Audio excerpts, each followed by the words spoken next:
हाँ जी, 7.2 एक्सरसाइज। इसमें आपको फैक्टोरियल नोटेशन के बारे में बताया जाएगा। किसी भी नंबर के साथ अगर ये साइन सिंबल लगा होता है, इसको बोलते हैं आप, इस सिंबल को बोलते हैं 5 के साथ, तो ये जो साइन लगा हुआ उसको फैक्टोरियल बोलते हैं। ठीक है। और इस फैक्टोरियल का जो काम होता है वो लास्ट 1 तक मल्टीप्लाई करके लिखना होता है। यानी कि 5 फैक्टोरियल लिखा है तो आप इसको 5 × 4 × 3 × 2 × 1 पे जाके ही रोकेंगे और इनका मल्टीप्लाई कर देंगे तो 5 फैक्टोरियल की आपकी वैल्यू आ जाएगी 120। ठीक है।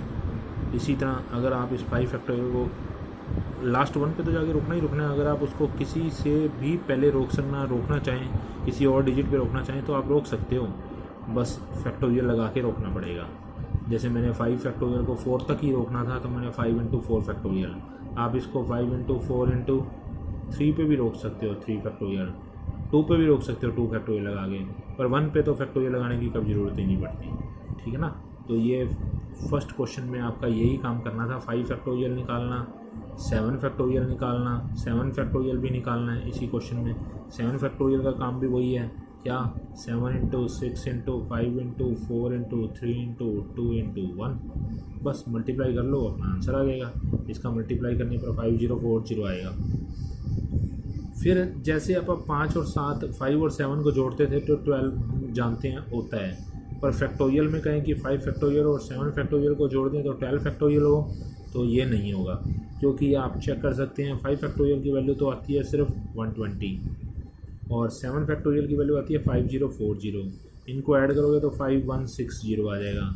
पर अगर आप 12 फैक्टोरियल को सोल्व करोगे तो वो तो बहुत बड़ा आएगा। 12 × 11 × 10 × 9 × 8 × 7 × 6 × 5 × 4 × 2 × 3 × 2 × 1। इन सब का मल्टीप्लाई करोगे तो बहुत बड़ा आएगा। इसलिए अपने को रिजल्ट ये मिल गया कि 5 फैक्टोरियल और 7 फैक्टोरियल को ऐड करने पर 12 फैक्टोरियल नहीं आता।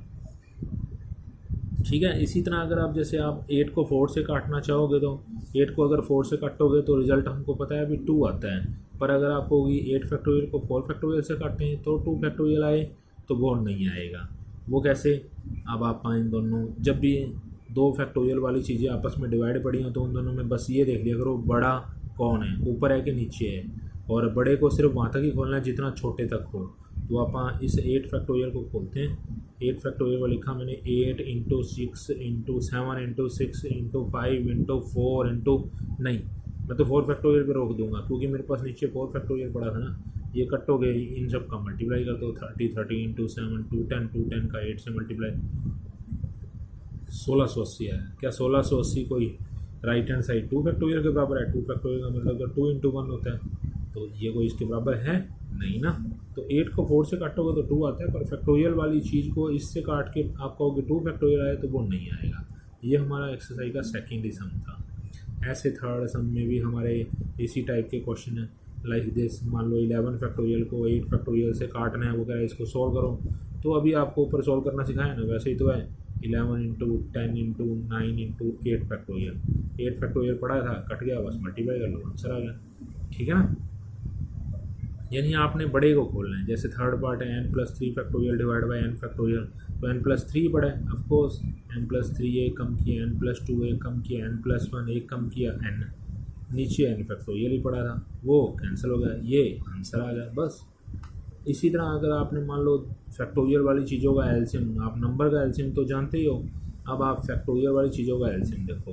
1/8 फैक्टोरियल, 1/9 फैक्टोरियल, 1/10 फैक्टोरियल। जब भी एलसीएम की बात आती है, एलसीएम आपने पहले एलसीएम करते वक्त पहले आपने इन तीनों में जो सबसे छोटा है बाकियों को भी उतने तक बना लेना है, ताकि आप कॉमन लेके उसको बाहर निकाल सकें। या आप कॉमन ना भी लेना चाहो तो भी काम चल जाएगा। 10 फैक्टोरियल को लिखा 10 × 9 × 8 फैक्टोरियल पे स्टॉप कर दिया। अब आप इन सब का पहले एलसीएम लोगे तो 8 फैक्टोरियल जो कि सब में पड़ा है वो तो आएगा ही आएगा, बाकी जो बचा पड़ा है वो 9 भी आ जाएगा, बाकी जो बचा हुआ है वो भी आ जाएगा, यानी 10। तो जब आप इसको इससे डिवाइड करोगे तो 10 × 9 90 बचा, 90 ऊपर वाले से मल्टीप्लाई होगा। ये दोनों कैंसिल होकर बचा कौन? सिर्फ 10 1 से मल्टीप्लाई होगा। और ये तीनों के तीनों ही कट गए तो 1 आ गया। इन सबको जोड़ेंगे तो 100 और 101 आ गया। और ये हम जानते हैं कि 10 × 9 × 8 फैक्टोरियल, 10 × 9 × 8 फैक्टोरियल बना तो 10 फैक्टोरियल से ही था, हम नीचे वाले को 10 फैक्टोरियल लिख के छोड़ सकते हैं।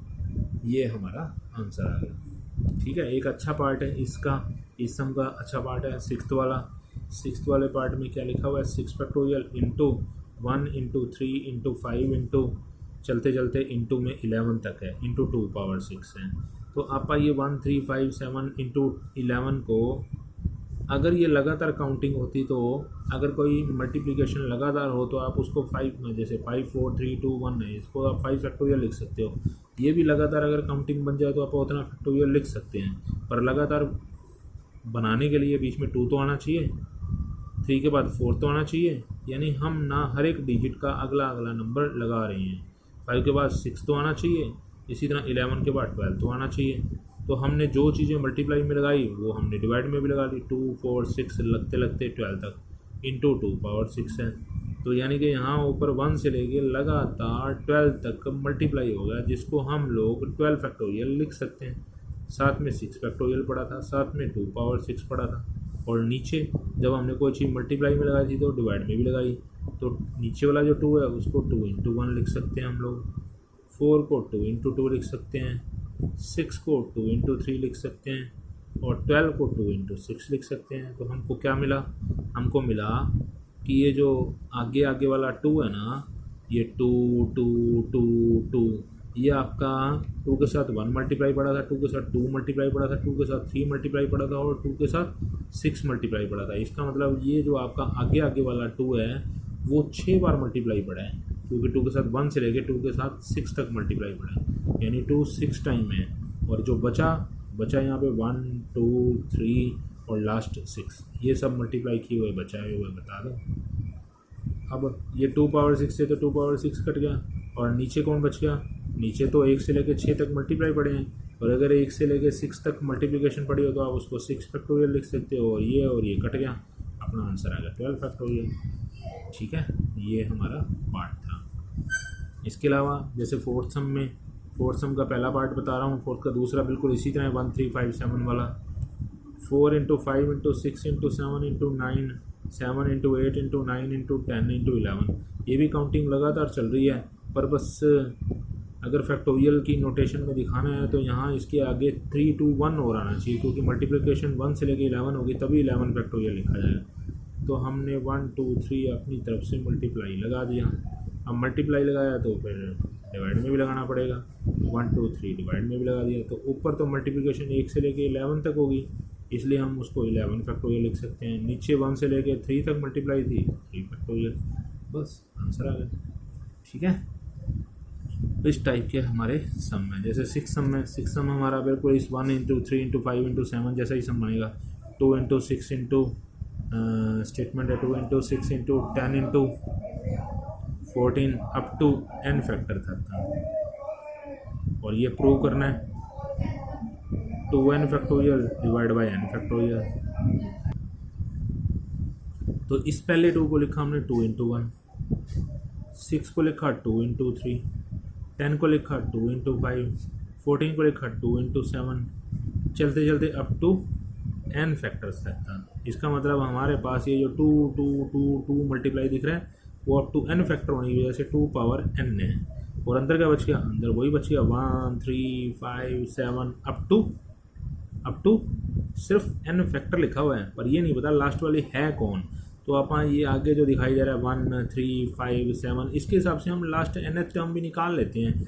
जैसे हम लोग AP की nth टर्म निकालते थे, वैसे ही हम लोग ये 1 3 5 7 की भी nth निकाल लेते हैं। और AP की nth का फॉर्मूला था a plus n minus 1 d है अपने पास 2 का गैप, रिजल्ट बन गया 1 प्लस 2n माइनस 2, यानी रिजल्ट बन गया 2n माइनस 1। तो अपने पास ये जो लास्ट स्टेप है 2n माइनस 1 है, और ये बिल्कुल सेम सम 1 इंटू 3 इंटू 5 इंटू 7 वाला, ये आपका हम अभी 6 सम कर रहे हैं। फोर्थ सम का जो सेकंड पार्ट मैंने आपके लिए छोड़ दिया उसके जैसा ही था। ये जो अंदर वाली स्टेटमेंट है वो आपका फोर्थ का सेकंड पार्ट ही है। अब इसके अंदर आपने क्या करना है, जो आपने थर्ड सम के सिक्स्थ पार्ट के साथ किया था, क्या किया था, 1 के साथ 2 मल्टीप्लाई लगाया, 3 के साथ 4 मल्टीप्लाई लगाया, 5 के साथ 6 मल्टीप्लाई लगाया, 7 के साथ 8 मल्टीप्लाई लगाया। हर एक नंबर का अगला मल्टीप्लाई कर रहे हैं तो 2n माइनस 1 से अगला 2n मल्टीप्लाई लगाया। अब मल्टीप्लाई लगाया तो डिवाइड में भी दिखाना पड़ेगा आपको। डिवाइड में क्या दिखाएं, 2 इंटू 4 इंटू 6 इंटू 2n। ऊपर तो 1 से लेके कहाँ तक मल्टीप्लाई हो गए, ऊपर तो 1 से लेके 2n तक मल्टीप्लाई है, 1 से लेके 2n तक मल्टीप्लाई है, तो हम इसको क्या लिख सकते हैं, हम इसको 2n फैक्टोरियल लिख सकते हैं। और साथ में कौन चल रहा था, साथ में तो 2 पावर n भी चल रहा था। नीचे क्या चल रहा था, नीचे तो 2 into 4 into 6 into 8 into 2n था। तो जो पहला 2 था उसको 2 इंटू 1 लिखा, जो दूसरा था वो 2 इंटू 2 लिखा, फिर नेक्स्ट 2 इंटू 3 लिखा, चलते चलते 2 इंटू n लिखा। कहने का मतलब 2 2 2 आपका n टाइम्स होने की वजह से हम इसको क्या लिख सकते हैं, इसको हम लिख सकते हैं 2 पावर 2 2 2 2 2 पावर n लिख सकते हैं। और जो अंदर बचा वो 1 2 3 4 अप टू n, तो ये तो कट ही गया। और 1 से लेके n तक मल्टीप्लाई को हम लोग n फैक्टोरियल लिख सकते हैं, और यही तो अपने को प्रूव करना था, 2n factorial divide by n factorial. ये देखो आगे बात समझ। जैसे 8th क्वेश्चन देखो, 8th क्वेश्चन में लिखा हुआ है n minus R plus 1 into ऊपर लिखा हुआ है n factorial divide by n minus R plus 1 factorial. जैसे आप 7 को, अगर आप 7 को 1/7 फैक्टोरियल से काटना चाहोगे तो 7 से 7 तो तभी कटेगा जब 7 फैक्टोरियल खुलेगा। तो 7 को खोल के 7 इंटू 6 पे स्टॉप कर दे तो 7 से 7 कट जाएगा। तो वही कहानी यहाँ पे है, ये n माइनस आर प्लस 1 है, यही n माइनस आर प्लस 1 के साथ फैक्टोरियल लगा हुआ है, ये दोनों कट सकते हैं अगर इसको एक स्टेप खोला जाए तो। खोला n माइनस आर प्लस 1 ऊपर n factorial, n minus R plus 1 एक कम किया, n माइनस आर पे स्टॉप कर दिया, ये और ये कट गए, और जो बचा वही तो आपकी राइट हैंड साइड है। यही तो प्रूव करना था इस क्वेश्चन में, और ये तो सिर्फ 2 लाइनों का काम था, ठीक है ना। जैसे टेंशन देखो, एलसीएम वाले सम है वही जो हम पहले भी कर चुके हैं, बस एलसीएम लेना, एलसीएम लेके क्रॉस मल्टीप्लाई करनी है और जो कटता हुआ कट जाएगा। तो एलसीएम के लिए आप बड़े को छोटे तक खोलते हैं, 10 को 9 तक खोला 9 फैक्टोरियल, 11 को भी 11 इंटू 10 इंटू 9 फैक्टोरियल पे स्टॉप कर दिया। तो साफ साफ अपने को दिख रहा है 1/9 फैक्टोरियल कॉमन लेके कट सकता है, तो कॉमन ले लिया हमने, कॉमन लिया तो दोनों तरफ से कैंसिल हो गया, कौन 9 फैक्टोरियल, ये लो कट गया। अब क्या करें, एलसीएम ले लो, 10 दिस इज 10 प्लस 1 और ये x/11 इंटू 10। अब नीचे नीचे से फिर 10 कट गया, 11 x/11, ये x is equal to 1 to 1। बस इजी सम में करो ट्राई। जैसे एक और सम देखता हूँ, 13 क्वेश्चन देख रहा हूँ, ये n plus 1 factorial is equal to 12 into n minus 1 factorial है। अब इन दोनों में कौन बड़ा है, n प्लस 1 के n माइनस 1, तो पहले बड़े वाले को देख लिया करो इन दोनों में से कौन सा है, और फिर उसको वहाँ तक ही खोलो जितना छोटा पड़ा है। तो n प्लस 1 को खोला, n प्लस 1 एक कम किया, n एक और कम किया, n माइनस 1 फैक्टोरियल, और उधर भी n माइनस 1 फैक्टोरियल पड़ा ही था, वो कैंसिल हो गया, बचा n प्लस 1 के साथ n, इनका मल्टीप्लाई अंदर भेज दो तो n स्क्वायर प्लस n 12 इधर रहा, क्वाड्रेटिक इक्वेशन फैक्टर बनाओ, सॉल्व करो, ठीक है, करो कंप्लीट।